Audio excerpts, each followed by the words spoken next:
Welcome to the American Intelligence Media.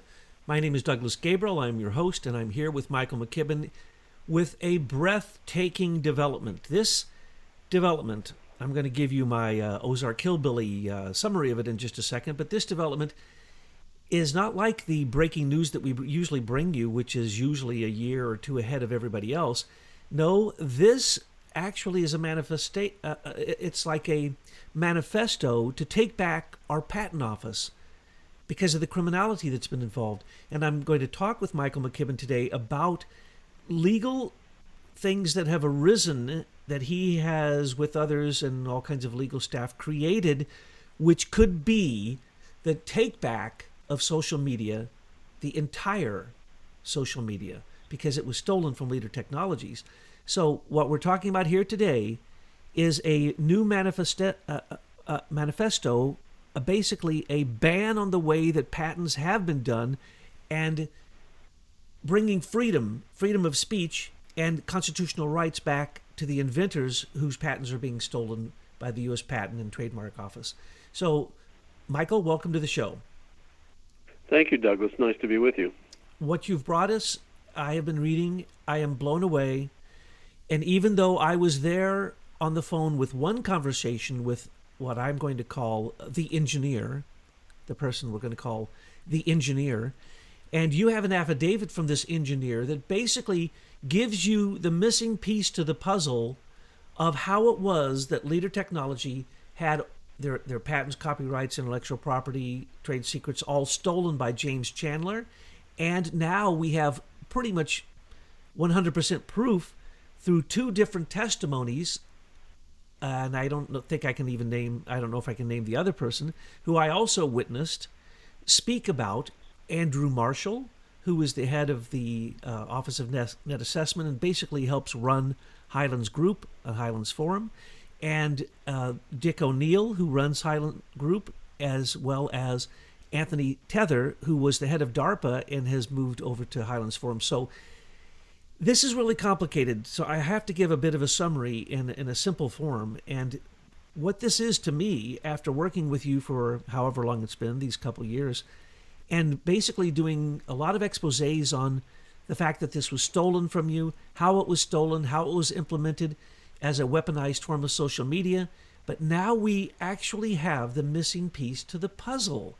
And it is shocking because we knew the truth, but we didn't have eyewitnesses. We did not have someone who could create an affidavit that would say that, yes, James Chandler, the person who stole your patents and the entire social media intellectual property and then disseminated through the IBM Eclipse Foundation, he, Andrew Marshall, and Anthony Tether were all in the room together conspiring to steal other patents where these affidavit, the engineer points out, witnessed the theft of other patents, but more than that, witnessed James Chandler, the nasty James Chandler, the thief of patents, the king of thief of patents, was really directing them. And we didn't know that. We did not know that James Chandler was so powerful that he actually directed the group that weaponizes every stolen patent from everyone in the whole world, basically, but especially America, and turns them into weapons and then gives them out to international corporations, which then spread them out throughout the world to keep war going. And now we have literally eyes and ears in those meetings, and you have an affidavit of it, and you have now created a document, which I don't really understand. I guess that's like it's a legal statement against this action given, I assume, to the president and to William Barr, so that they can not only pay you, and you're only asking a very small amount for what it was that was actually stolen from you, and they can pay you and basically not have to go into a monopoly, RICO charges and antitrust charges against all of these social media. So for me, I just finished reading the documents. I am so blown away, I can't believe it. And then you bring up another topic which we will address in a while, and that's the whole nature of a special counsel and the way that Mueller, years ahead, set up rules that he actually ended up capitalizing on in his attack against Trump. So tell us about this document that you've written, which includes all the same criminals that we see in the news today, with the British Spygate, with the whole spying, with Fusion GPS, with the DNC, with all of that. It's the same exact people. So tell us about what you have done with these two, or actually three, major steps forward in the case for Leader Technologies. Yes, it's pretty exciting to see what's happening now. It appears, it feels like the pace is increasing now. More and more people are starting to speak up, have the courage to speak up, or know they should speak up. I think that's probably a better way to put it, because what we're learning is that we're discovering a very formal plan and policy of the shadow government to steal patents, and this didn't start recently. This appears to have started 100 years ago, and it's just now becoming clear that these people have passed this strategy down through their banker friends, through their political friends, through their multinational corporation friends, who have been benefiting from the theft of the innovation, the creativity of inventors, not only in America but everywhere in the world, to feed this system they created to foment continuous war. And as we talked about in an earlier interview, I always wondered why patents. Well, now it's pretty clear why. Because patents are the cutting edge. New ideas are the cutting edge of an economy. And so if you as a warmonger are going to make sure that your war toys are better than everybody else's, then you need the cutting edge ideas. Your people don't create them. They're like lizards. They don't have any ideas. All they can do is steal them. And so what they have done is they have formalized a very clever mechanism for stealing patents while they're in their infancy, and this would be like before their patents, while they're trade secrets, while they're on the engineering tables, while they're the person's out there raising money to try to build their idea, their baby. And in the process of doing that, they have devised extremely clever ways to make sure that by the end of the process, these people, these companies, control that technology.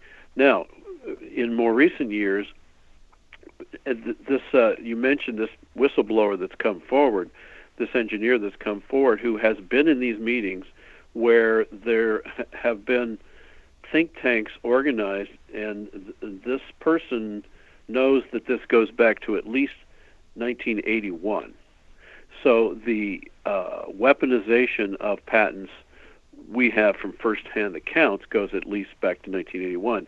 We know we believe from the research that it goes back much farther than that, but here now we have eyewitness evidence that 1981, the Department of Defense Net Assessment had organized a group called the Highlands group that pulled together what they called think tanks that would bring in selected contractors, educators, media people, bankers into meetings where they would not take notes, and they would be presented with various ideas for discussion, and prominent or at the top of their agenda was to know and discuss what were the latest inventions coming down the pike that could be weaponized by our government and then be farmed out to selected defense contractors, and then these would be the weapons that would be used for war. And Net Assessment within the Department of Defense was the group run by Andrew Marshall since it now appears from the beginning of the Senior Executive Service in 1978, probably before that, because as we're now finding, he was a member of the RAND Corporation, which is one of the early progenitors of the idea of mutually assured destruction, which we all grew up hearing, and that was basically have so many war toys on each side of the conflict that neither one would use them because otherwise they would completely destroy the planet. And of course, we all thought that's a crazy notion, but that's what these people were doing. That was the way they justified endless defense spending, and in order to enrich themselves, enrich their friends, create continuous war, and control the world's population through this activity. And with the side benefit, these were all eugenicists. They also had pharmacy companies, by the way, in these meetings. They were eugenicists who believed in lowering the population, and so they believed that, hey, making war kills people, and that's good for them in their twisted, inhuman worldview. Well, I'm going to let you talk. You have so many times explained the venture capital that then follows DARPA, follows In-Q-Tel, and that In-Q-Tel is the CIA's version of DARPA, which is the Department of Defense's. I'll point out it's illegal for a government to be funding private companies and then holding stock in them in uncompetitive ways. Exactly. Illegal. And I mean, it's amazing. It's astounding to me that in 1998 or 99, when In-Q-Tel was formed by the CIA, that people in Congress didn't speak up. Because here we've got the government forming a private venture capital company, setting up in Silicon Valley and funding companies on the side with no oversight by Congress. I mean, hello. And I mean, no our Congress oversight. has been totally asleep. Completely asleep. If you ask someone even on the Appropriations Committee, is Lockheed Martin an American company? They will say yes, it is not. It is a British company. If you ask them, when In-Q-Tel and DARPA and Highlands group decides that they're going to give a contract from stolen patents and they're going to back it, first off, it might have even been created by tax dollars, because the National Endowment for Science and all these different groups are really just incubation labs for weapons in our universities. And so it comes to DARPA, it comes to In-Q-Tel, and then they turn around and give it to SAIC. That was their major group. Science Applications International Corporation. In other words, we funded... By the way, this whistleblower worked for SAIC and Leidos, which became Leidos. International corporations that take American patents and inventions, weaponize them, use our tax dollars to get it rolling, invite their venture capitalists in, the same old ones as always. They get in early, knowing that it's going to be a no-bid contract as from the government to Leidos, to L3, to what used to be Lockheed Martin's L3, or to SAIC, or to a very small group of other companies. And then what happens? They make billions. And then what do? Can I add a couple of data points in there? They share it with other countries. Part of what they do... I'm sorry. They share it with other countries. It's international. That's my big point. Well, this is a treasonous action. Part of that game that we keep leaving, we keep sliding over, is there's some more steps in that game, because one of the things they do is they'll push out these companies in a public offering at some point. Well, part of a public offering is having a good story. And so what they do is they pick their analysts who are in on this game to write them glowing stories about how quickly this company is going to rise and how successful they are, because they have all these new contracts, which obviously they got from their insiders. And so these analysts for the media are in on this scheme. So the propaganda media creates the cachet in the press around this public offering. So a lot of people in the public who aren't insiders in this game end up putting their money into this too. So it's not just the government. They get hapless private investors to help fund these continuing war activities. And they weaponize social media.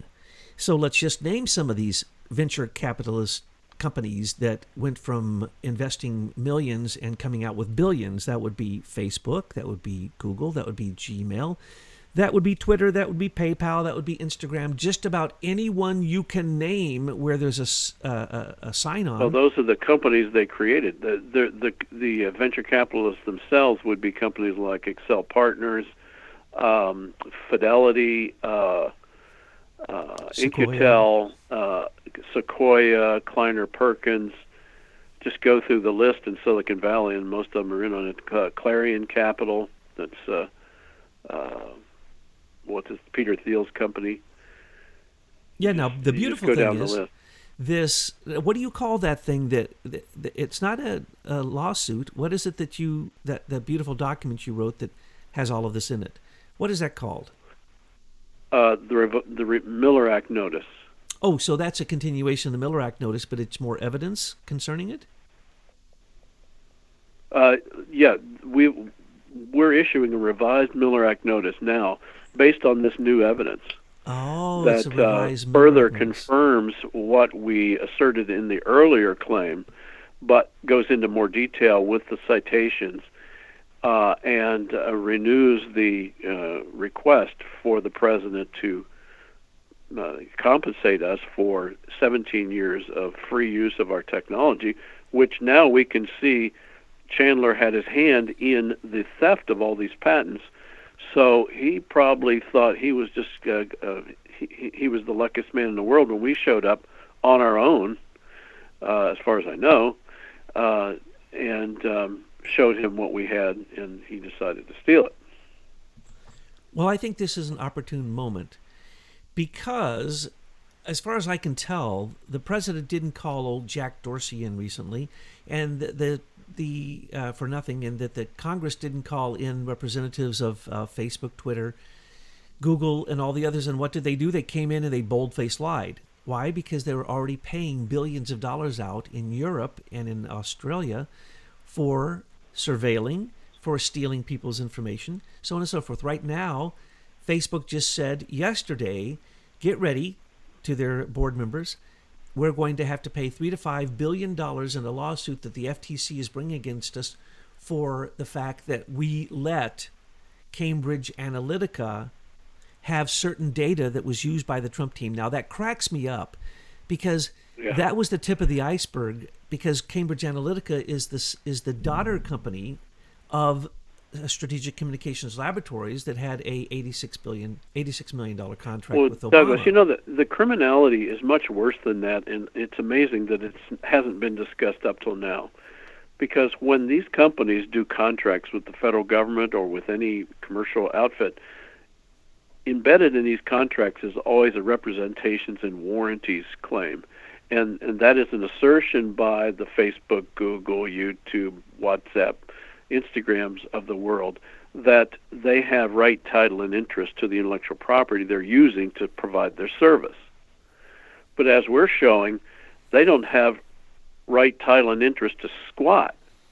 They've stolen everything, and it's come from the Highlands Group, the Office of Net Assessment, and in our case with the social networking technology, they stole it from us. So they don't have right, title, and interest to anything. So everything these companies are doing is fraudulent. Everything.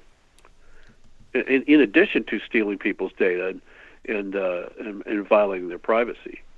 So there's no good part of this story. Yeah, as far as I can tell, then Trump, in meeting with them, is basically saying behind closed doors, which he has said also openly in a few cases, the words monopoly, antitrust, and RICO. Because the IBM Eclipse Foundation, through James Chandler, who stole what he said was at least 60 patents from you, and those are the 60 foundational patents. Patentable inventions was his comment. Patentable inventions, which they weren't patents at the time. He stole them way before they were patents. Exactly. So basically what he was saying is all the foundation work you did for social networking, and he stole the whole thing. Well, right. That's RICO. That's racketeering. And then once it was put into place, it doesn't even matter if the new people who run these institutions, these social network groups, it doesn't matter that they didn't know this from the beginning, because they're running a monopoly, which is antitrust.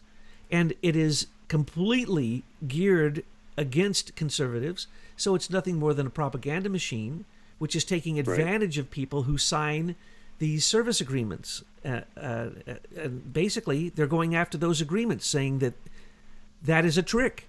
And what is well, think how convoluted this is. You sign these, you agree to these end-user license agreements, which if you actually print them out with their links are thousands of pages long.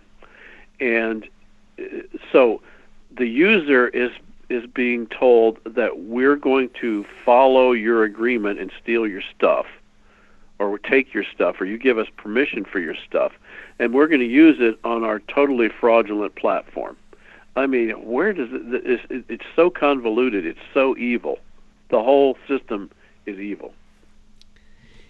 And we have those exact words from the second person that you have now as evidence, who literally met with Andrew Marshall and made statements about Andrew Marshall. Are you able to say who that person is or what that was about, or we have to be vague about that? I'm not sure who you're referring to. The doctor. The affidavit. We need to keep that person confidential. Right. The other person who made statements about Marshall is Steve Pachinik, who used to work for the State Department in the CIA as a psychologist, senior psychologist. His is a very public statement. He called Marshall an extremely powerful individual, and essentially said this guy was a warmonger, and he did not wish him well in his death.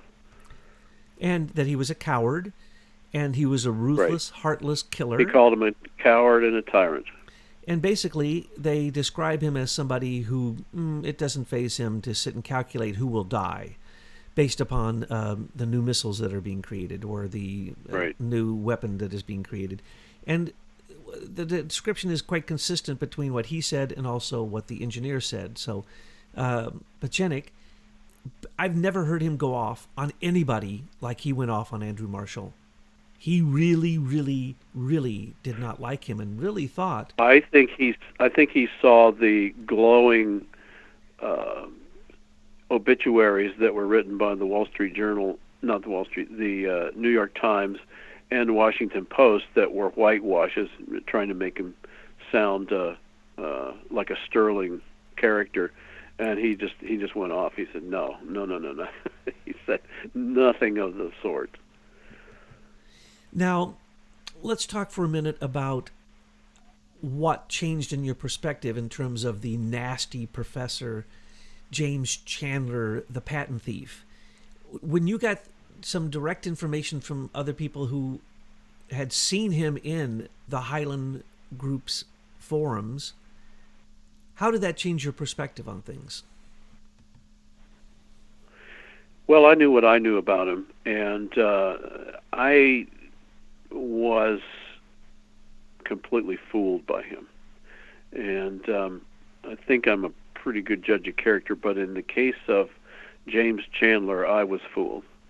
And we also paid a lot of money to him in attorney fees, by the way, over $500,000 in trying to protect our intellectual property. So on the one, he's a very duplicitous personality who is able to control his body language most of the time, and is able to make you think he's working for you when in fact he is not working for you. He's working for your opponents and your enemies. And as an attorney, he wrote our intellectual property laws in the 1980s during the Bill Clinton time frame on trade secrets and economic espionage. So on paper, he was the best person we could go to get protection for our intellectual property. But as we're learning now with this crew of deep state corruptocrat attorneys, the ones that put their shingle out as experts in ethics in the Constitution and intellectual property are just the opposite. And so what they do is they practice that Saul Alinsky tactic of say the exact opposite of what you're really doing. So on paper, he was a glowing proponent of the inventor, of intellectual property, of helping the inventor protect what he or she has. But as we're now learning, that is the ruse that these deep state intellectual property attorneys use to suck people into the feeder system in order to steal and weaponize what they have. So what better way than to promise the opposite of what you're really going to give them? And I'm sure they're all sniggering in the background and have been for decades.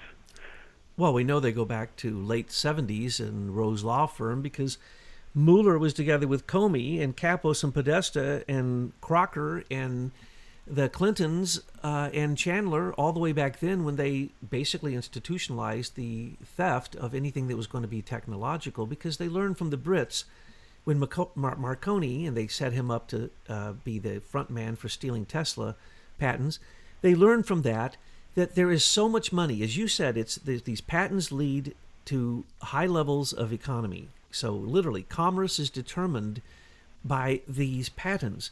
And it's the same old people. And from the beginning, you had Chandler teaching Mueller, who was, of course, with the DOJ and was at one point Deputy Assistant Attorney General, where he worked on nothing but creating new laws for evidence and the procedure for putting in evidence, the procedure for disallowing evidence, and the procedure for what is evidence. Literally, he came up with the insane thing that he and Comey, that if a FBI agent writes a 302, then it's true. Then it's true, and it can be legally entered as truth in a court until otherwise proven. Well, the evidence manipulation. The only person I know, the only how do I say it? I think only God gets that right. They gave themselves the right only God gives to speak the word. Well, as you said, they planned this years and years and years before, because they laid down the laws. Chandler created laws that then became what he used to manipulate patents and to steal them and to drive all of this process. Mueller was there to lay down for the federal government and for the Department of Justice and for the fake justice system rules of evidence that were used in the Oklahoma bombing, in Waco, in Ruby Ridge, in all kinds of cases where basically the government said, we're not going to allow that evidence. And we're not going to allow it. And what they're really good at is not allowing the evidence that is exculpatory that will actually prove that the person is innocent. I'm dwelling on this because you pointed out that in the Mueller report, the Chandler type of lawfare, of fake justice, was incorporated when Janet Reno redid the whole regulations concerning special counsel. And he, as Mueller says, he believes, and he's quoting himself, that the special counsel is it's not subject to any governmental agency. Yeah. Let me read it to you. It stopped us on page 182 of volume 2 of his special counsel report. It's item 3, and he quotes in here, the whole theory of the grand jury function is that it belongs to no branch of institutional government, serving as a kind of buffer or referee between the government and the people. And then it quotes United States versus Williams, 504 U.S. 3647 in 1992. Now that stopped us days ago. What? He's saying here that the grand jury is not a part of government or the people, but it's some sort of buffer or referee. Now that stopped us several days ago, and we finally got back to it today. So we looked up that case, United States v. Williams, and wouldn't you know it, that was 1992. Now I'm gonna do a little guessing game with you, okay? Who were the 4 U.S. attorneys that argued for this in 1992? It's not fair. I already know 2 of them. Okay, fine. Okay, Solicitor General Ken Starr, Assistant Attorney General Robert Mueller, Deputy Solicitor General Bryson, and Michael R. Dreeben, Dreeben. And so I knew the first 2. So I looked up Bryson. I thought I recognized his name. He's a Federal Circuit judge who hears all patent cases, by the way. And the other aspect of this, for the last little bit less than a decade, he has been a member of the FISA court that would have been ruling on all these bogus FISA warrants. The only thing... And then Michael R. Dreeben, I'll just finish this exposure here. Michael R. Dreeben is currently on the special counsel committee with Mueller. So what we see here is typical of this corruptocrat game is they create the very rules they then cite to protect themselves later. And this one's a long-term one. This is, 17 years later?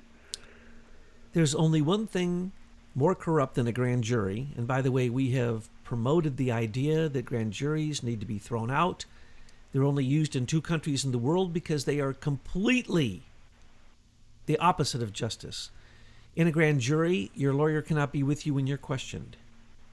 You can actually be put in jail for not answering. You cannot actually plead the fifth if they don't let you. It's a stacked case against you, and if the government is against you, then they don't need evidence to indict you, and they don't need evidence to convict you because they can use your words during the grand jury in case against you, and then put you in jail because they say that you lied to them or you didn't cooperate with them or whatever. So if they want you lose, and if they want you win, grand jury... Oh, by the way, but this opinion it makes it even better for the prosecutor, because what this is saying in this opinion that Mueller cites in his argument, that the special prosecutor himself can withhold evidence, what's called exculpatory evidence. In other words, that would prove that the person they're accusing is innocent. They can withhold that evidence, and that doesn't disqualify the grand jury process. Ha! That's exactly Mueller what they did. Laid it down for today. He did that with Trump. He interviewed 500 people. The only people we were leaked the information about were members of Trump's team. All the guilty people, they weren't leaked. And they were given immunity, or they certainly weren't prosecuted because they weren't indicted. So we see Mueller opening a grand jury, impaneling a grand jury for a special counsel. First off, special counsels... Inside the Department of Justice, not from a special counsel law. That's right. And basically going against the Department of Justice rules, not allowing the Inspector General to have the evidence during it. So for 2 years, nothing could move forward in the Department of Justice without Mueller's approval because it might affect his case. But he used his evidence tricks. Remember the 302s that they created, that they said, right, any 302 is law. It's true in a court case unless proven otherwise. Well, hello? We know those 302s with the conversations with Comey and Trump were written long afterwards. They were shared with a bunch of people. They broke executive privilege, on and on and on. But they used those because that's the evidence that he used to try to make his case as he went along. Comey did. Same thing Mueller's doing. He has no evidence for conspiracy, collusion, or obstruction. None. Zero. So he opened up a case that was doubly corrupt because it was a special counsel, and it was carrying on a false CIA counterintelligence operation, and they barely will admit that because Andrew McCabe, the day after Comey was fired, said he opened an investigation into Trump. No, that was to cover the bases of the fact that they had already had this operation going on, and Comey had said there was no investigation 9 different times. So what we have here now is the exculpatory evidence is not being allowed. Well, let me read you the dissenting opinion from that 1992 Supreme Court case of Justice Stevens. He said, unlike the court, which is the court that agreed to Mueller's point of view, I am unwilling to hold that countless forms of prosecutorial misconduct must be tolerated, no matter how prejudicial they may be or how seriously they may distort the legitimate function of the grand jury, simply because they are not prescribed by the Rule 6 of the Federal Rules of Criminal Procedure. Such a sharp break with the traditional role of the federal judiciary is unprecedented, unwarranted, and unwise. Unrestrained prosecutorial misconduct in grand jury proceedings is inconsistent with the administration of justice in the federal courts and should be redressed in appropriate cases by the dismissal of indictments obtained by improper methods. I mean, he could have written this yesterday. And he predicted, and this is prescient. He actually predicted what they're trying to pull off now. yes. And it goes against what they're trying to pull off now, though it tries to use legalese to say that it's okay to do that. And that's what we always notice. Find the corruption, work it backwards. Assume that they made a law that makes this totally illegal thing completely legal, and that's how you usually find out the truth. So what we saw with Mueller, that's a star chamber. And a star chamber came from Britain, and they were usually only used to exonerate people to make sure they didn't have to go through a court process and no justice was brought at all. Liberia and America, the only two places that still use grand juries, and only in America do we have such stupid rules for special counsels.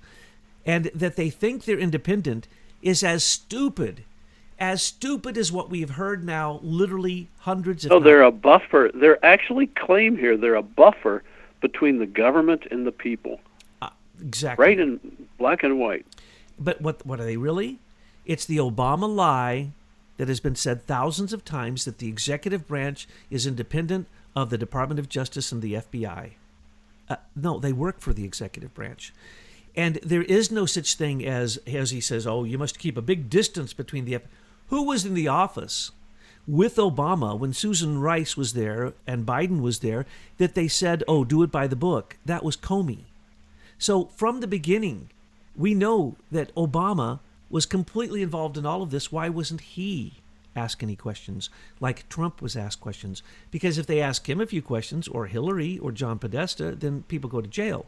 So they made certain... Well, they don't have to give exculpatory evidence that would prove somebody innocent according to their own rules. So that should invalidate everything that we just watched happen over the last 2 years. They wrote their own rules that they're using now to justify their actions. That's the height of a conflict of interest right there. As well as there are other conflicts of interest. People they were questioning and going after actually use WilmerHale. The people from WilmerHale already were involved. Well, Andrew Weissman and Zainab Ahmad were the first two people to handle the full dossier. It was handed to them to begin with, and they're on Mueller's team. And it's interesting that this... Let me talk patents again. The firm that wrote all of the Walker/Chandler Internet of Things patents was WilmerHale. So they subsumed the entire patent world inside that Walker string of patents that we think is now Chandler. Simply because the address Walker used was about a mile down the road, no, a block down the road from Chandler's house in Potomac, Maryland.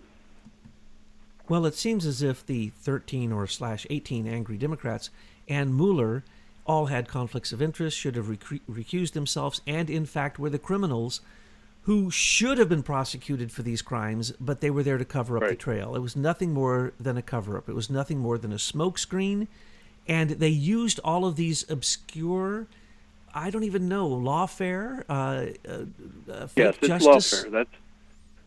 That's right. It's lawfare. It's using the courts as a weapon. And they do it very well.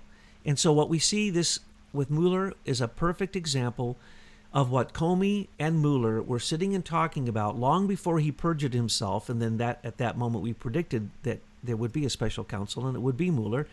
And that the people who were actually conducting the conspiracy came out of the CIA, and that it was an operation and not an investigation. And so they're just splitting hairs. By the way, Britons now deny that they're part of spying on America because of the word spy. Because of Five Eyes. You can't spy on a Five Eyes member.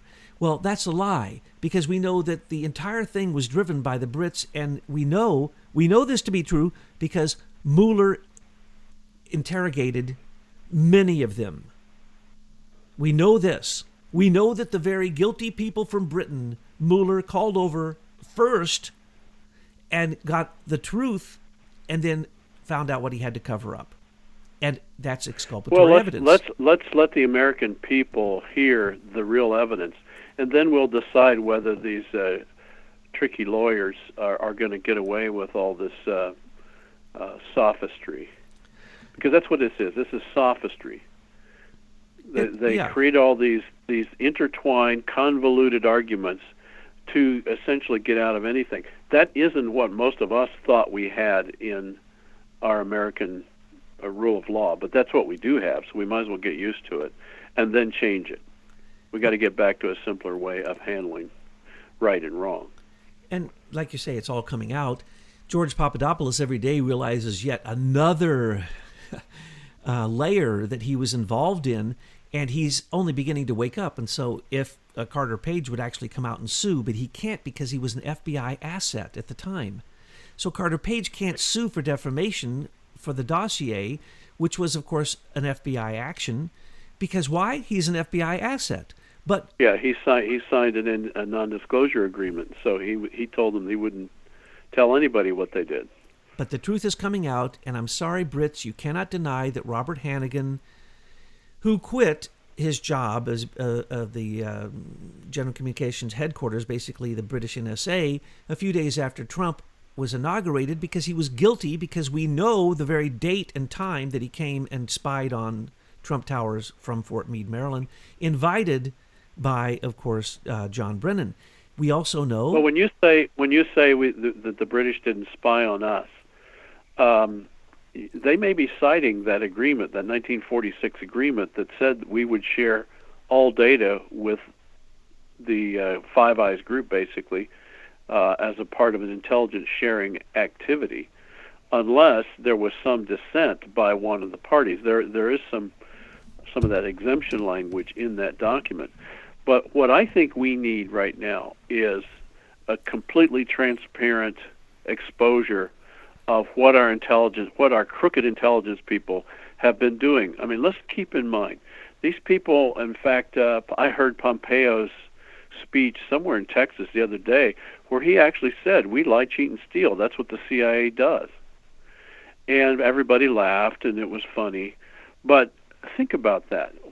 What kind of government... Is this the government we want that admits they lie, cheat, and steal to us? I don't think so. Well, that's why John Kennedy wanted to get rid of the CIA. It is not constitutional. Everything they do is a lie because it's espionage. Everything they do is a lie. And yes, everything they do is corrupt, and everything they do is a black ops. And this operation, this counterintelligence operation led by Peter Strzok moving into the FBI, Counterintelligence Department, then moving to the DOJ for their Department of National Security. This was standard operating procedure because, as you say, Five Eyes can't spy on each other. They share intelligence. So you're going to get the Brits dissembling the concept of spying when they won't answer what that we paid $1.4 million to Stephen Halper, that Sir Richard Dearlove controlled him, that they controlled Christopher Steele, and Joseph Mifsud and Alexander Downer and Andrew Wood, and they set up George Papadopoulos. Okay, folks, you cannot, Brits, I'm sorry, get out of this one. You sent over Allison Saunders to have dinner with the Orrs to create a back channel to the FBI once Christopher Steele was fired by the FBI. Our vendor sent by was probably carrying her bags. I've said to you many times, I believe there were more people at that meeting than they list. And yes, our vendor, who is Robert Mueller's handler and has been, because she's the FBI representative in Britain to the Privy Council and to the Crown prosecutors, she tells him what to do ever since 9/11. And so you can't get any more corrupt than that. And so how is it, Brits, that you say you're not part of this? Even Australia has come out and said, yes, Alexander Downer is part of this mess. And so each piece, each domino is slowly falling, but until William Barr wants to decide to become the most famous Attorney General of U.S. history, and he wants to prosecute these gigantic criminals who literally today we have demonstrated in what is being talked about, and they will see in what is being posted in terms of these articles that have been written by the staff writers at Americans for Innovation and these other things that are going to be posted. When you see this stuff, you're going to see it's the same old thing. It's the same thing we've been telling you. It's the same people. And Right. the only thing we're finding out now is more information and getting literally an affidavit from someone who says, yes, Highlands Forum steals patents. I was there. I witnessed it. And it's consistent exactly with what Leader Technologies is saying. And so your new Miller Act notice is one of the most profound things I've ever read, because what it does is it summarizes the corruption of all the years since the mob boss daughter, Hillary Clinton, who was a patent attorney, and the other friends of hers started down in Rose Law Firm in Little Rock, Arkansas.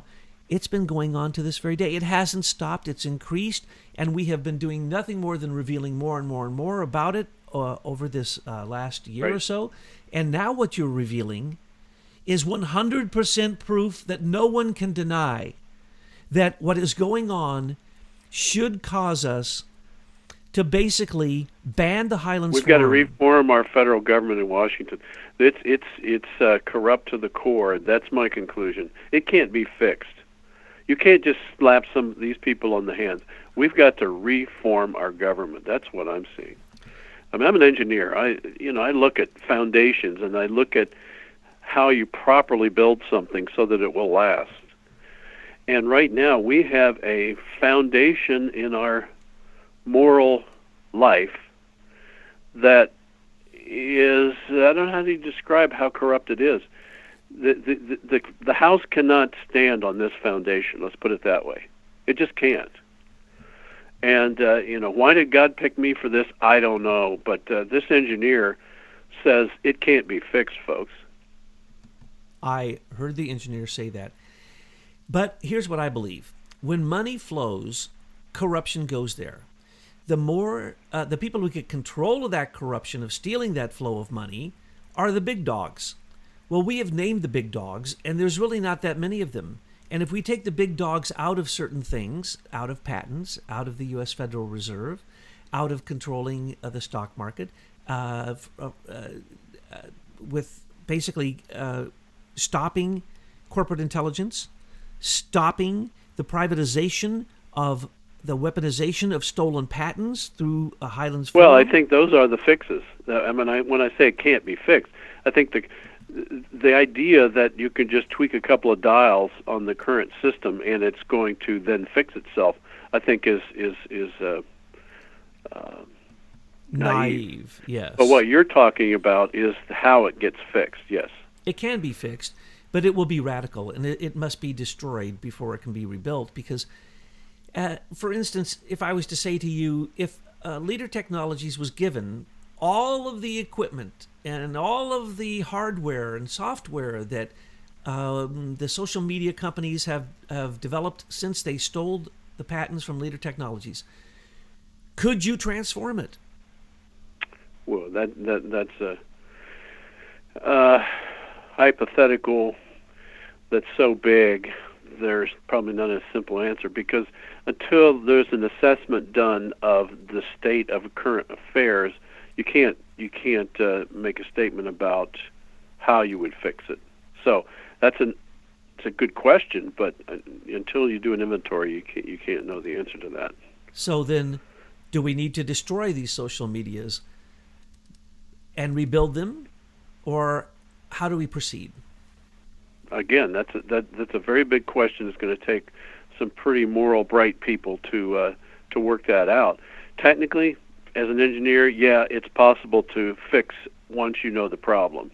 How that would happen, not sure yet. Mm-hmm. But can the functionality be revived in a way that respects the Bill of Rights? I think so, yeah. That was our original design.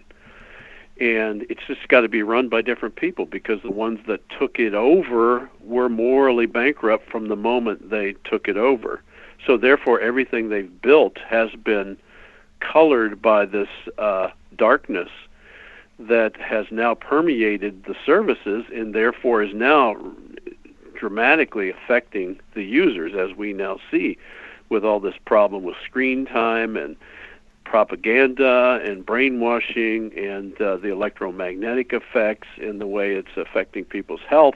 There's a whole series of things that have gone wrong with it, and those are all the fruits of this moral bankruptcy that was the foundation of the theft. And so what we now need to realize is, okay, we didn't say anything when they stole it. Now we've got to go fix it and do it from a good moral foundation. And I think that's what's got to happen. You've said the word, it can happen. The key word over and over again, moral. I believe that we are beyond capitalism. I believe we moved into capitalistic oligarchies. And now that we have found who these oligarchs are, there's really not that many of them. And they have certain control mechanisms that have infiltrated the government that basically keep everything in their court. And so when people... Right, they've learned how to use their finances to pander to the 7 deadly sins in most human beings, and they've learned that they can generally control people through that pandering. But there are certain people that are not so inclined, and those are the Patriots, I think, that's going to have to step up and figure out how to fix it, while the others go through their cognitive dissonance and try to heal themselves. Yes, and what we're seeing is that the oligarchs, these capitalistic oligarchs, are masterful propagandists, and that Robert Mueller's entire investigation was nothing but propaganda, but the propaganda wasn't enabled until 20 years before he set up certain fake laws, certain fake justice, warfare. But he does this. He enters in and he gets an office.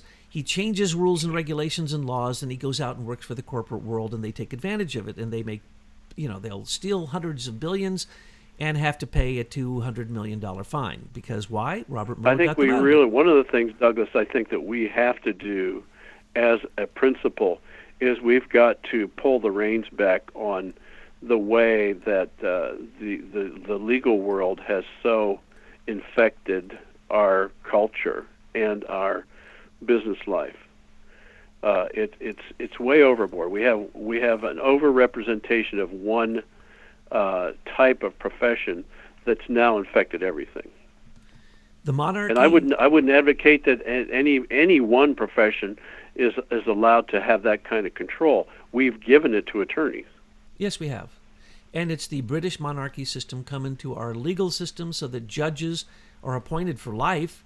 They're subject to practically nothing except other crooked judges.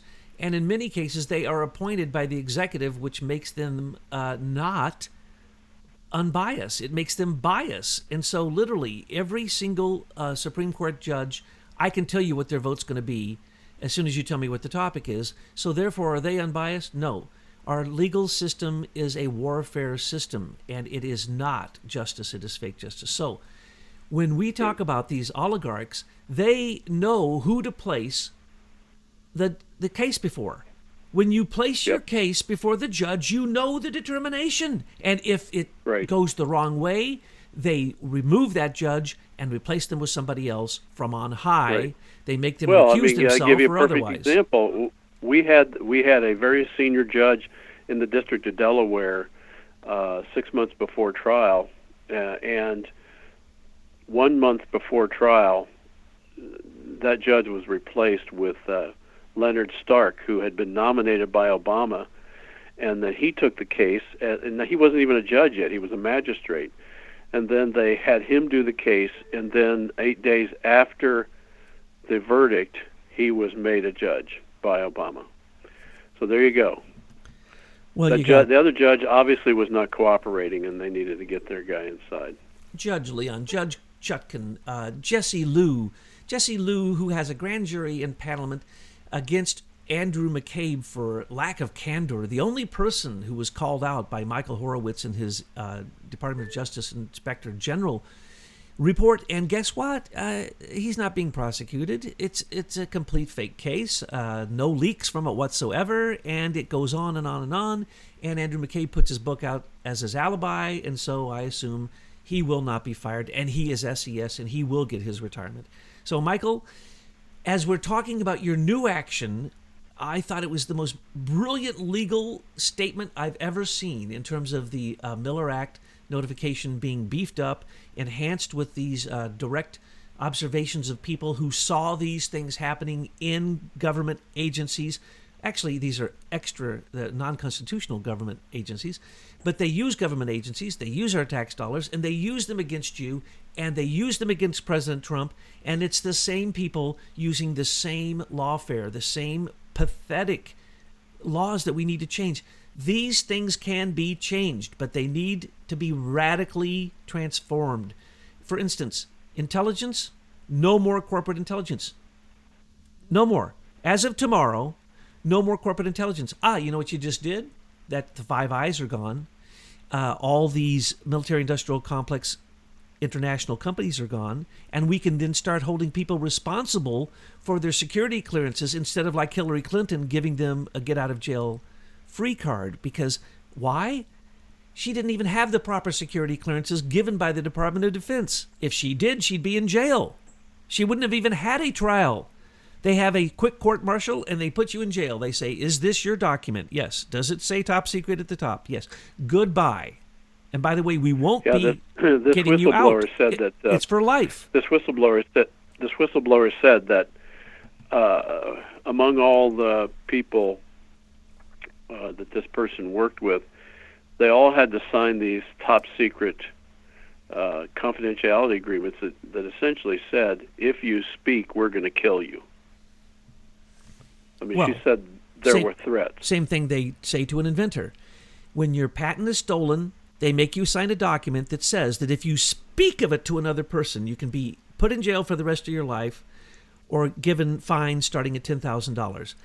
That's if you speak of it. He said that when certain projects are brought before them, that's the first thing they have to sign.